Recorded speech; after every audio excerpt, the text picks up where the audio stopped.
ముడుపుల వసూలులో కీలకంగా వ్యవహరించిన ప్రధాన నిందితుడు రాజకస్ రెడ్డి ఎప్పటికప్పుడు మిథున్ రెడ్డి, విజయసాయిరెడ్డి, బాలాజీ గోవిందప్ప, కృష్ణమోహన్ రెడ్డిలకు అందజేశాడు. ఎవరెవరికి ఎంత శాతమో తీసుకోగా అక్కడి నుంచి అంతిమ లబ్ధిదారు జగన్ కు చేరాల్సిన వాటా చేరింది. రాజకస్ రెడ్డి కొంత సొమ్మును వ్యాపారాలు, పరిశ్రమలు, రియల్ ఎస్టేట్లో పెట్టుబడులు పెట్టాడు. ఈడీ ఎంటర్టైన్మెంట్స్ పేరుతో సినిమా నిర్మించి 25 కోట్ల రూపాయల నల్లధనాన్ని ఖర్చు చేశాడు. దుబాయ్లో విలాసంగా గడపడం నుంచి తన కంపెనీల్లో ఉద్యోగులకు జీతాలు సైతం చెల్లించాడు. లిక్కర్ సొమ్ముతో లగ్జరీ కార్లు, భూములు కొనుగోలు చేశాడు.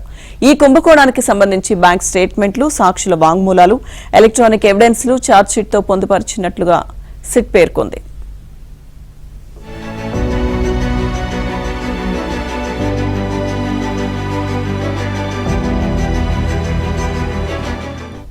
రెండు 2024 సార్వత్రిక ఎన్నికల్లో వైసీపీ అభ్యర్థుల గెలుపు కోసం ఓటర్లను ప్రలోభపెట్టేందుకు లిక్కర్ ముడుపులు ఖర్చు పెట్టారు. అప్పటి చంద్రగిరి ఎమ్మెల్యే చెవిరెడ్డి భాస్కర్ రెడ్డి ఆదేశాలతో హైదరాబాద్లోని లాన్సమ్ అటానియా, కృషి వ్యాలీ అపార్ట్మెంట్, తాడేపల్లిలోని ల్యాండ్ మార్క్ అపార్ట్మెంట్లలో బాక్సుల్లో సిద్ధంగా ప్యాక్ చేసి ఉంచిన 250 కోట్ల రూపాయలను వైసీపీ అభ్యర్థులకు అందజేశారు.